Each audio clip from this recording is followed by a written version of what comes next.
Plato, happiness, reading into things, and should I agree or disagree?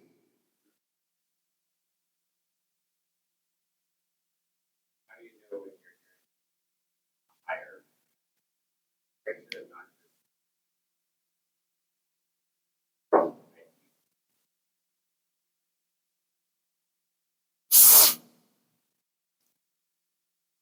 Let me tell you a story and we'll just go from there.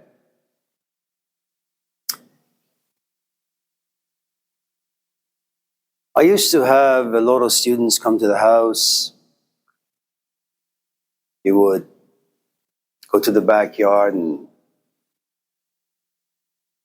just clean up a little bit. And then we would have some food, go to the back room, sit and have conversations. On one occasion, one of the students brings into the house a companion. She was about 30, he was about 30. She had come from a different country. She was American, but she was Western. And she had been in 2, 3, 4 relationships, relatively serious, maybe not so. I don't really know what serious is.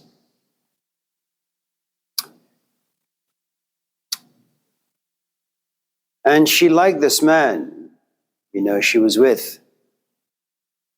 They hung out, they eventually became roommates. The first time she came over to the house, she looked at me and she just said, I don't know why he likes you. I don't like you very much. I said, okay, that's okay. And she didn't hesitate in expressing how much she disliked me. But because she was with him and he liked me, she had no choice but to come to my classes, just sit because she would come there often and come to the house. So she wasn't a student? No, she was from a different country. Yeah. She had come here just for a visit, but then she stayed because of, a relationship with this young man. And something strange had happened. For some strange reason, the conversations we would have in classes began to impact her. She began to reflect, to think on the things we would talk about. And then one day she contacts me asking if she could come to the office. I said, sure. She comes there and she sits and she talks.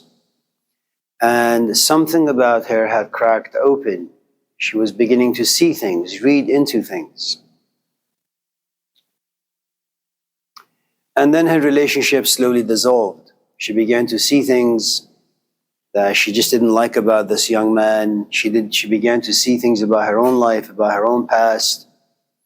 And it's a very difficult thing, because when you see yourself, you just don't see a body. You see a body that contains a good amount of history, a good amount of habits, addictions to things, biases, prejudices. And it creates a good amount of conflict because you begin to not like yourself as much, And her relationship again dissolved, and she tried to stay here and make it work, but it wasn't possible. So she went back home. Now, none of us in this class enjoy being alone. Right? You like being alone when you're with someone, where you desire your own space, to kind of just go hiking on your own, eat alone, watch a movie alone. You don't want to be surrounded by kids or your husband or your wife. And then she started dating because, again, she didn't like being alone. And she'd stayed here in Oakland for about 2, 3 years.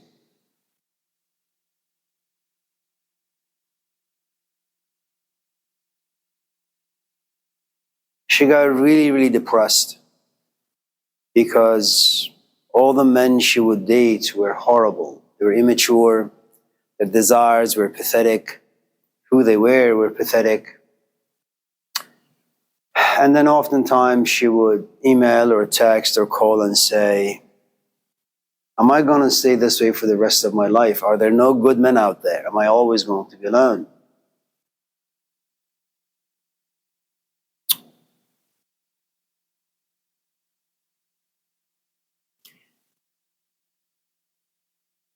She was 30,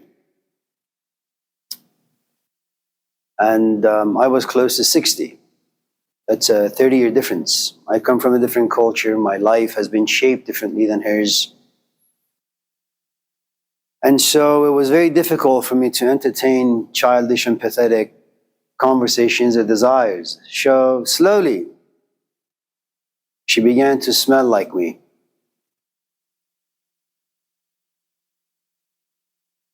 And she began to see the world through my eyes. It's not always good, but it just happened to her. And then when she went out there to look for a man, for a companion, she wanted someone whose desires are similar to mine, who speaks perhaps in some ways very much like me, who thinks like me. So she could see this new image of herself in this new relationship, but she couldn't.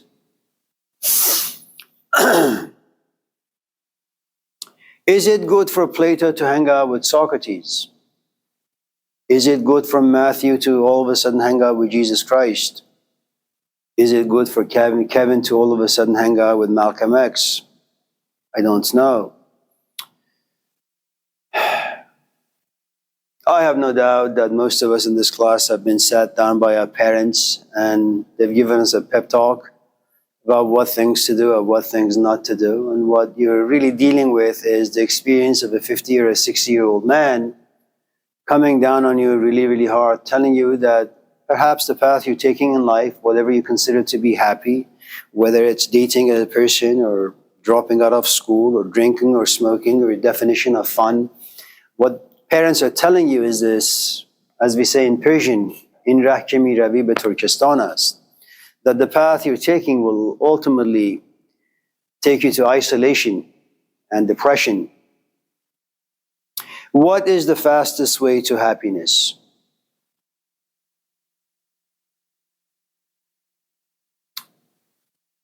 Higher calling, reading into things, biases, Plato.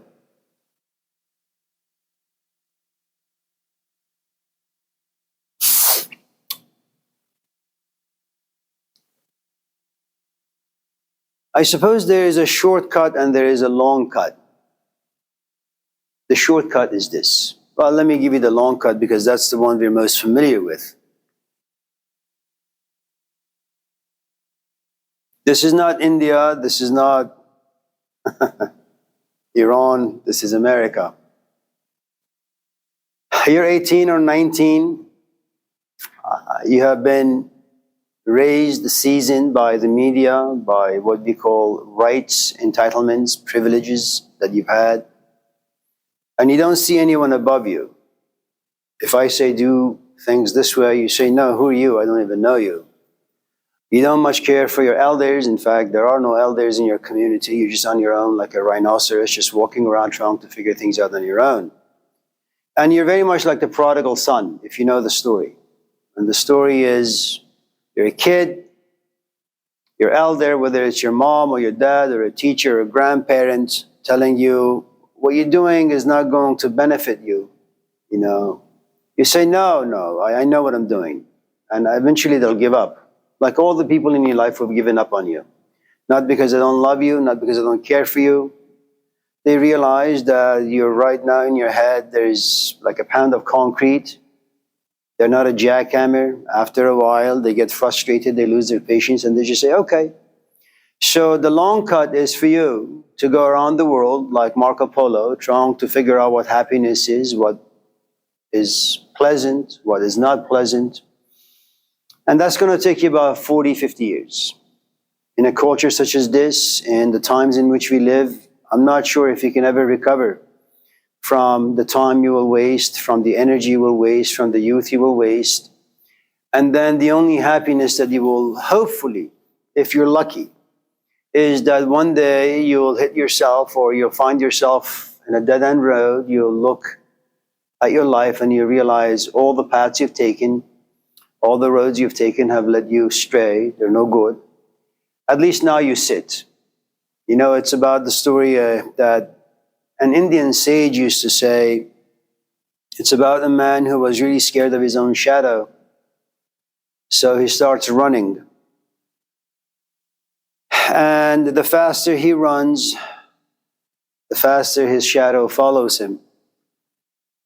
And eventually, he just collapses out of exhaustion and he just dies.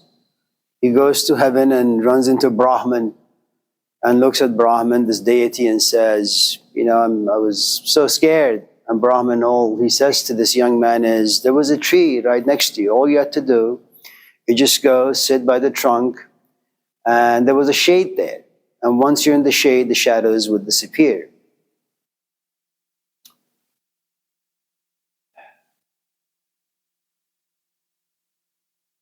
You don't have a GPS. You don't have this map quest within you that tells you where to go, what to do. You're on your own. You have to figure things out, and that's going to be disastrous. You're going to be like him.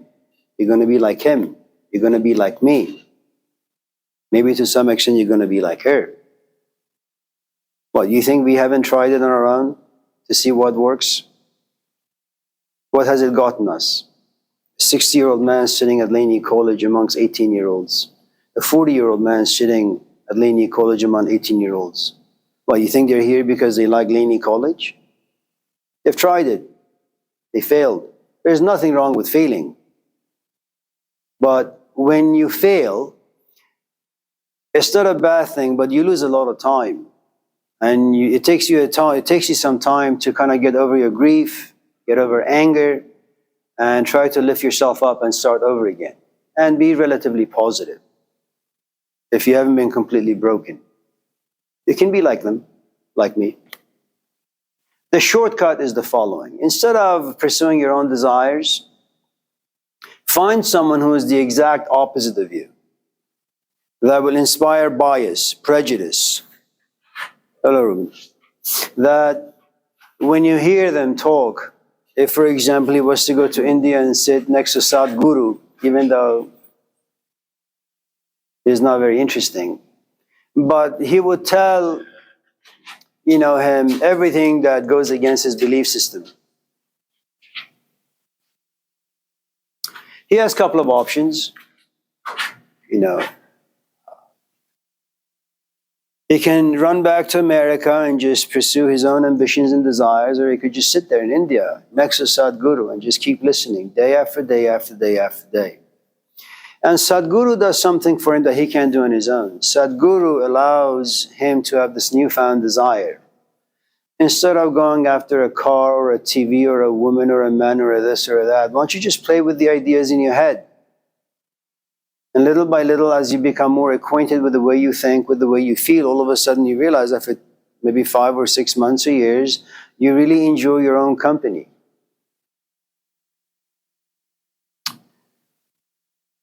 Where you sit, you feel, and you won't understand why you feel a certain way. You begin to have ideas and you won't understand why you have certain ideas, why you have certain biases.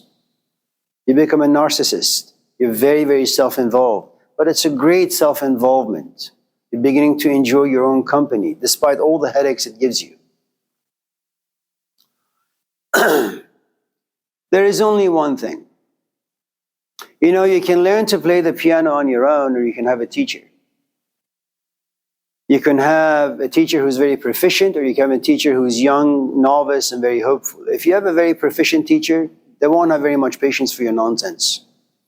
They want to give you the lessons. They want to make sure you go home and you practice those lessons, so when you come back to them the following day, that you know your lessons well, that their time is not wasted, their energy is not wasted, their hopes and dreams are not wasted on you.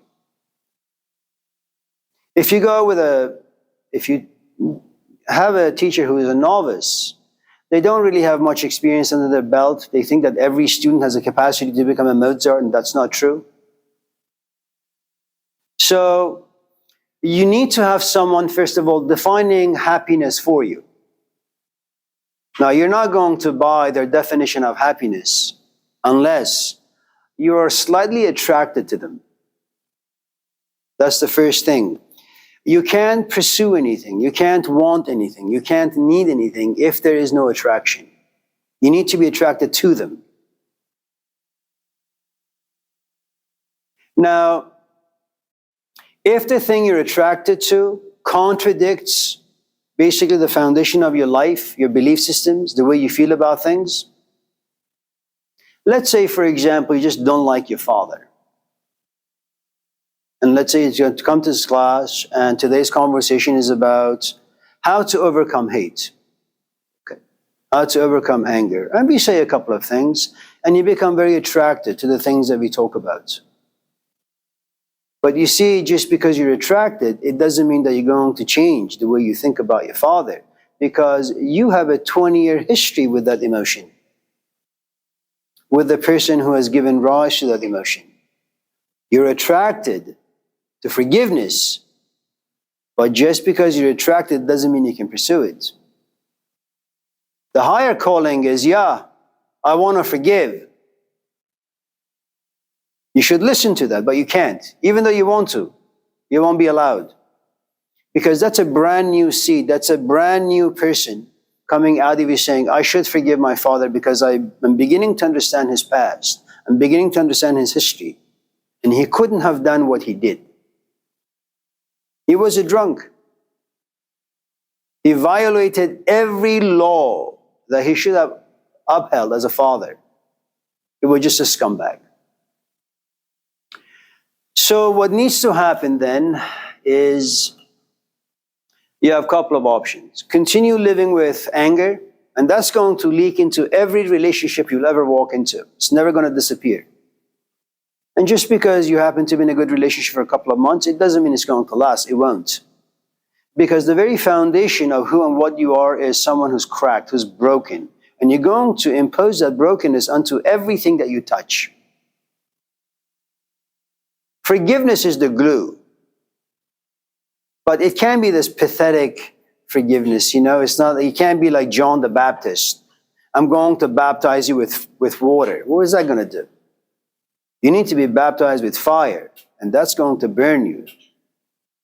Another trauma in your life. So, as Kevin would say, am I going to agree with you or am I going to disagree with you? I have my own biases. Can I overcome them? You can't. Because this higher calling is only maybe, 5, 10, 20 minutes. It's on a Monday. Your bias is about a 20-year history. There is no way you can overcome it. It's impossible. So the higher calling, after this class, you'll be inspired. And you'll pick up the phone.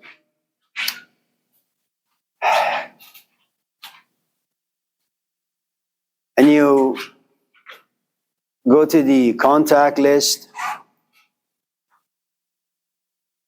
And then you click on Dad. In parentheses, you have written garbage.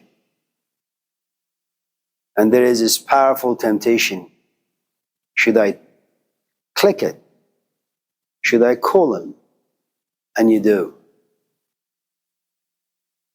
This higher self, which is really nothing but this is an inspired moment. It's not seasoned, it's not mature. It's raw, it's uncooked, it's wild.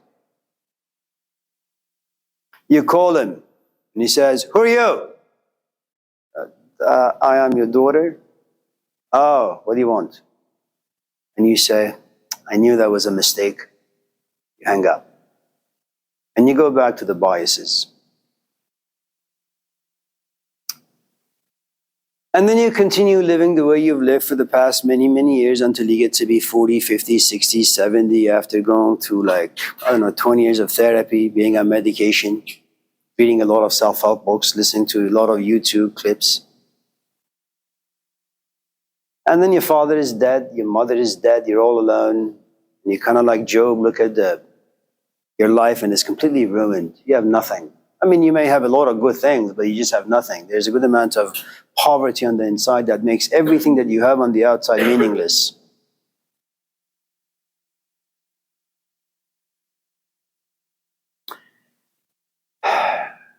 The short cut is the following. Instead of going through this yo-yo syndrome, sometimes good, most often bad,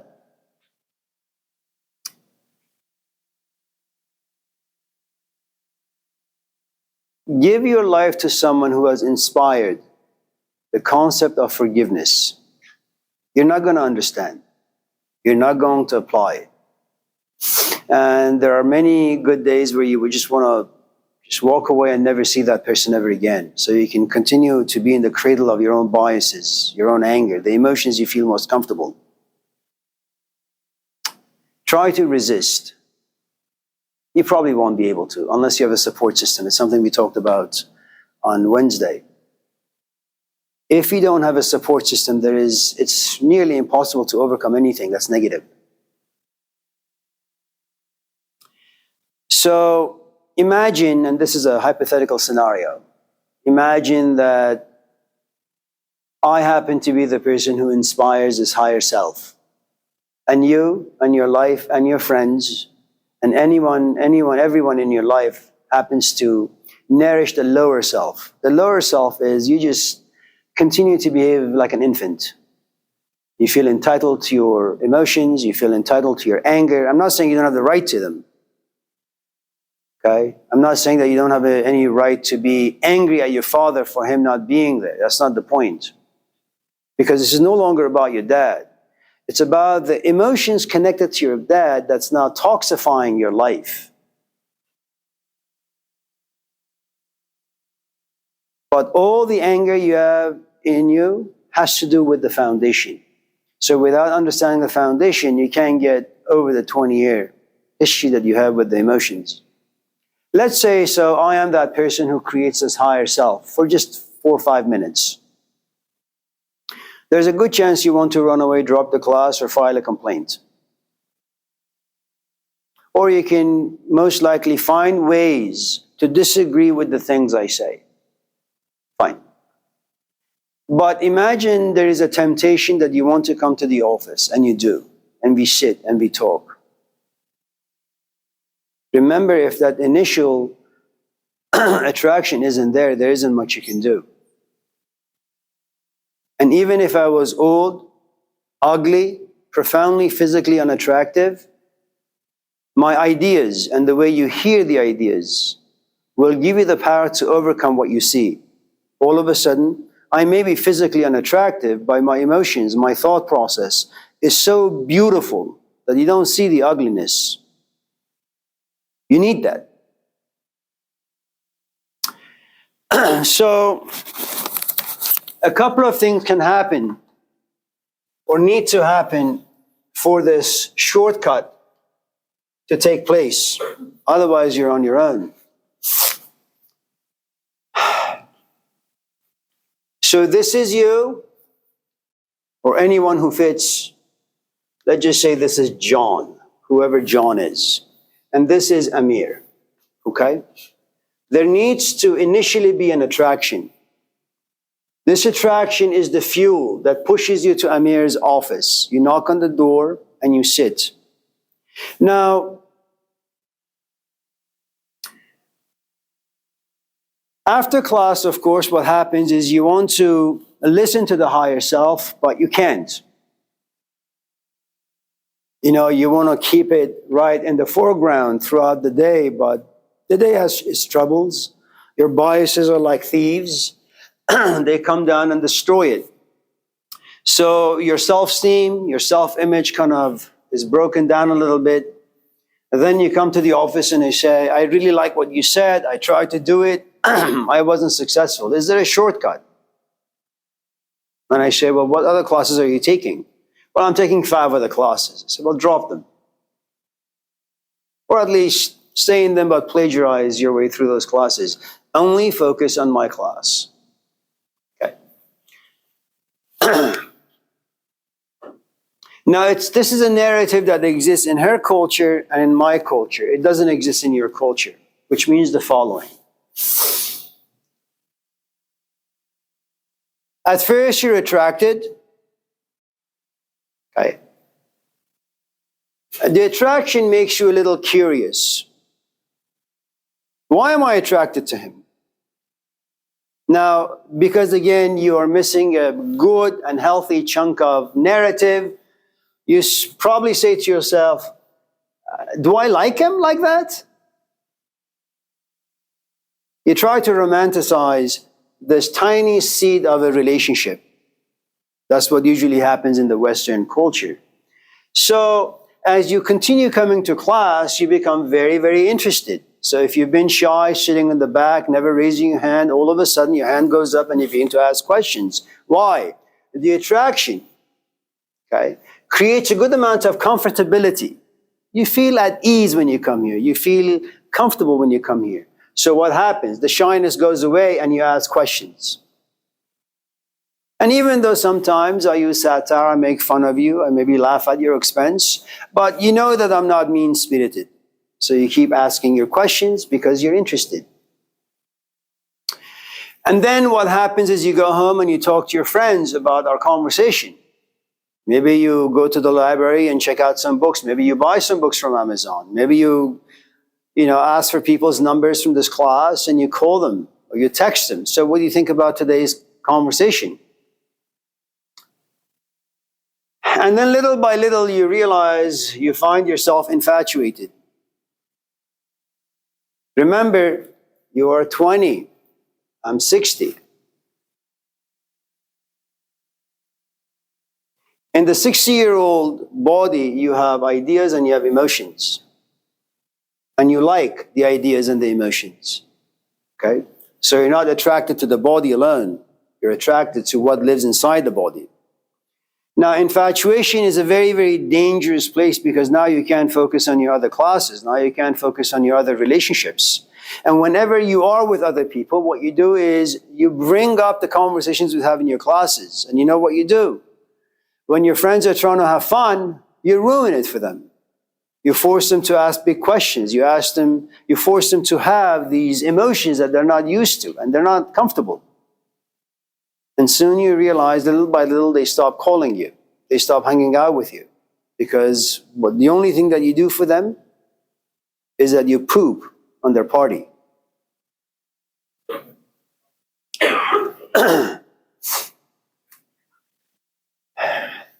And their infatuation turns into obsession. We come to class, and at every class meeting, your hand goes up. You monopolize the entire space. It's like you don't see anybody else in this classroom. It's just you and me. That's it. And just in case you ask a question and she says, "Can I answer that?" Something about you just storms out saying, I'm not interested in what you have to say. Now, usually you're very gentle. You're very respectful, nice to other people. But obsession turns into a beast, inside you. The only person's ideas that you care for is me and no other.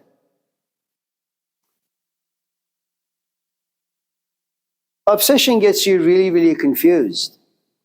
Why do I go there? Why do I like him? Why do I care for his ideas? I'm 20. He's 60. I mean, these are the things that people usually think about. And then one day you come to my office and your voice is shaking a little and you say, "Amir, I don't really know how to tell you this. What is it? I love you." That's really good.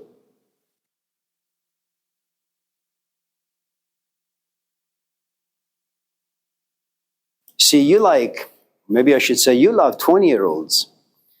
You love 25-year-olds, maybe even 30-year-olds. And you like them for their bodies. For the first time, you fall in love with a 60-year-old man. Maybe you don't even like men, but you slowly begin to love him. But this particular love, you have romanticized it. What am I going to do with this emotion? Can't sleep. He's married. He's got kids. He's my professor. I love him. What should I do? This is the first stage. And remember now, when you say you love someone, initially there's a good amount of trust in it. There's a good amount of faith in it. And something about you submits, you surrender. I need this. I need this submission. Because in love, there is always this power dynamic. Whenever you fall in love with anyone,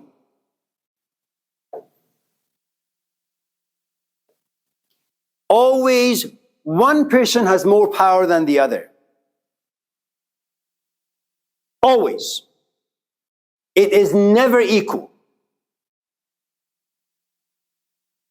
Now you better hope to God or pray to God that the person who has power over you is somewhat decent, not completely corrupt. Because if they are, they will use that power and they will exploit the hell out of you in a very, very negative and nasty way. And you need therapy after that.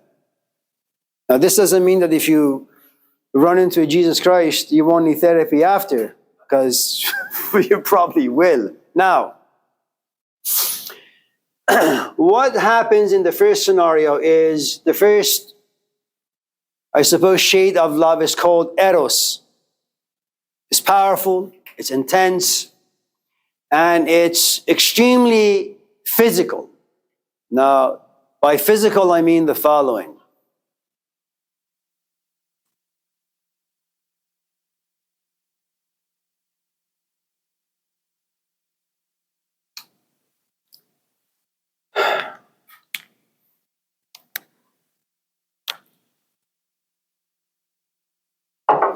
We have this poem in Persian. گفتم دل و جان بر سر کارت کردم هر چیز که داشتم نثارت کردم گفتا تو که باشی که کنی یا نکنی این من بودم که بیقرارت کردم. Imagine you come to my office and you say, I have given you everything. You have my mind, you have my emotions, and I have all these ideas and I have all these emotions. What should I do with them? And I look at you and I say, In man budam ke bi qararat kardam. The ideas or the thoughts you have, my creation. The emotions you have, my creation. They're not yours, they're mine. Let me do with them what I please. They're not yours to keep, and they're not yours to play with. They are my creation. So the first part is eros, is that you need, or you come to class all the time. You text me all the time. You email me all the time.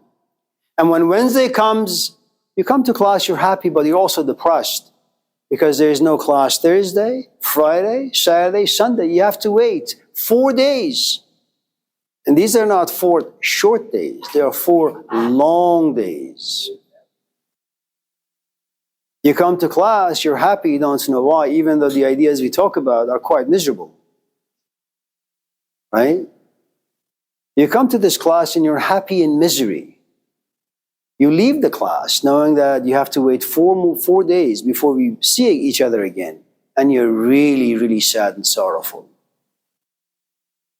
Now, if you can survive this desert, because remember, human beings desire power. Without power, you can't control your life. It's impossible.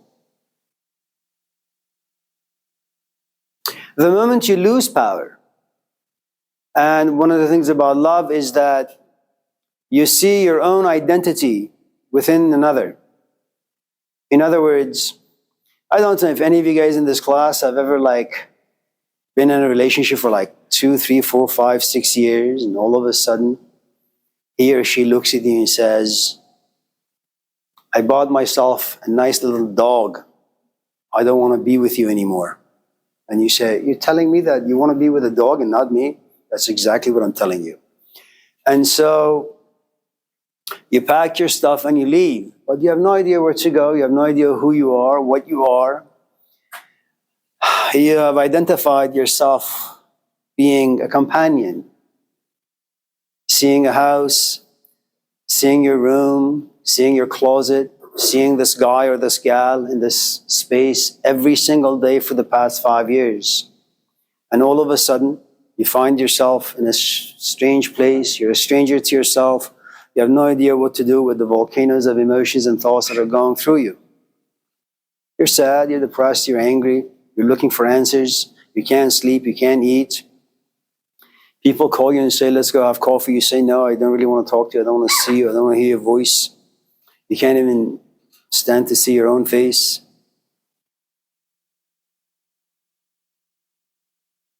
So, now, is this okay, or should I stop and move on to something different? Go half of my papers. And keep going. What exactly is it that you're giving me? You're giving me your body in the office, you're giving me your body in the classroom. You're sending me texts, you're sending me emails. You're just giving me physical things.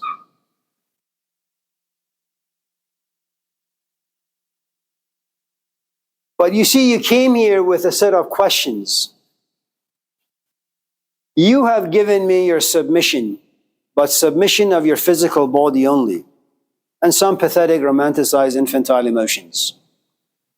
I want to move you up to this other place called philo.